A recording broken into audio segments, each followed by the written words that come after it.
जवानों के लिए बहुत ही खास संदेश है। ध्यानपूर्वक इसे सुनना। जवान अपनी चाल को किस उपाय से शुद्ध रखे? तेरे वचन के अनुसार सावधान रहने से।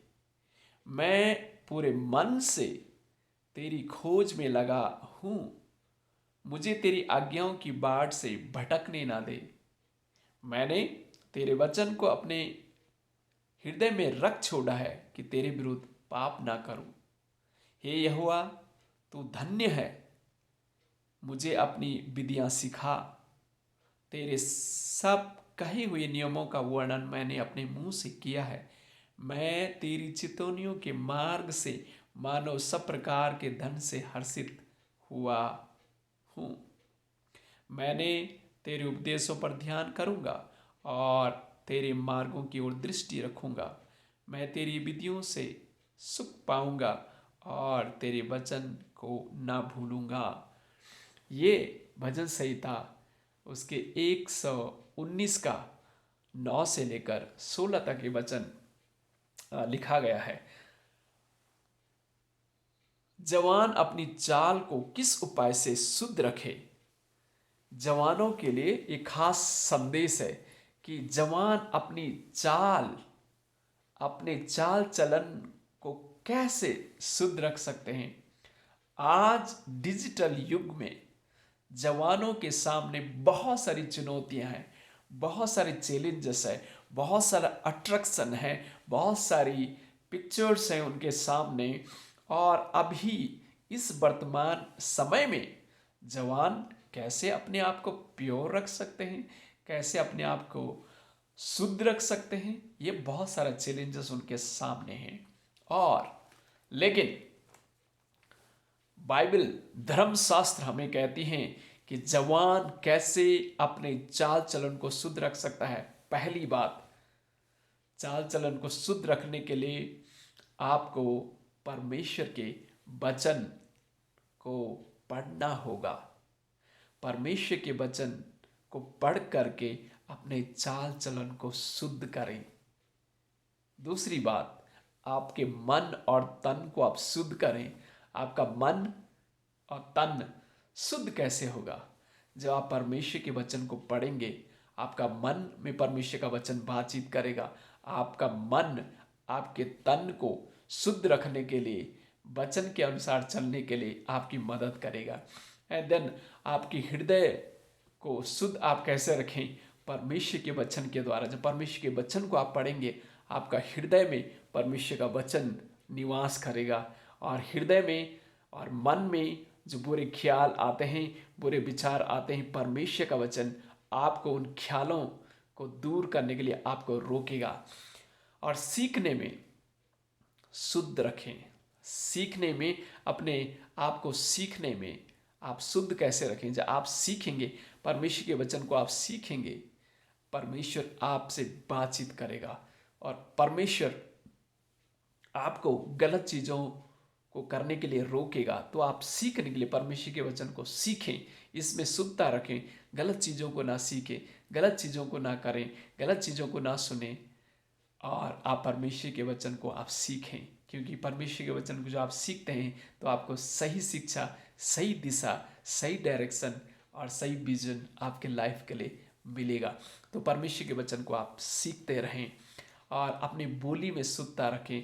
आपकी बोली में शुद्धता तभी आएगी जब परमेश्वर का कलाम, परमेश्वर का वचन आपके अंदर जाएगा। और परमेश्वर का वचन जहाँ पढ़ोगे, उससे सीखोगे, उससे समझोगे, तो वही वचन आपके अंदर से आएगा। क्योंकि गिलास में अगर आप एक वाटर ग्लास में अगर आप पानी डालेंगे तो उससे बाहर पानी निकलेगा, उससे दूध नहीं निकल सकता है। उसी प्रकार से जब आप अपने मस्तिष्क में, अपने हृदय में, अपने मन में परमेश्वर के वचन को डालेंगे तो वचन की अच्छी बातें ही आपके जीवन से बाहर आपकी बोली भाषा में निकलेगी। तो आप सीखने में, बोलने में शुद्ध आप तभी हो सकते हैं जब परमेश्वर के वचन को आप पढ़ेंगे। एंड अपने कार्य में शुद्धता, आपके कार्य में तभी शुद्धता आएगी जब आपके विचार में शुद्धता होगी।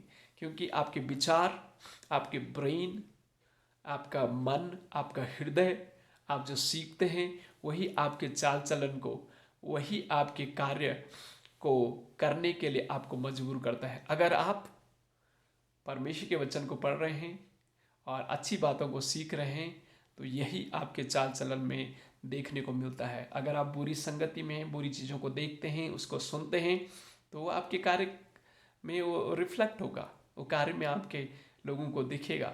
अगर आप मोटर मैकेनिक या कंप्यूटर इंजीनियरिंग कर रहे हैं तो आपके कार्य भी उसी प्रकार के आप करेंगे, इंजीनियर आप बनेंगे, है ना। एंड देन उसी प्रकार से सेम चीज़ें हैं, जो आप सीखते हैं वो आपके कार्य में प्रदर्शित होता है और वो दिखता है। तो परमेश्वर के वचन को आप पढ़ते रहें, वो आपके कार्यों के द्वारा दिखेगा।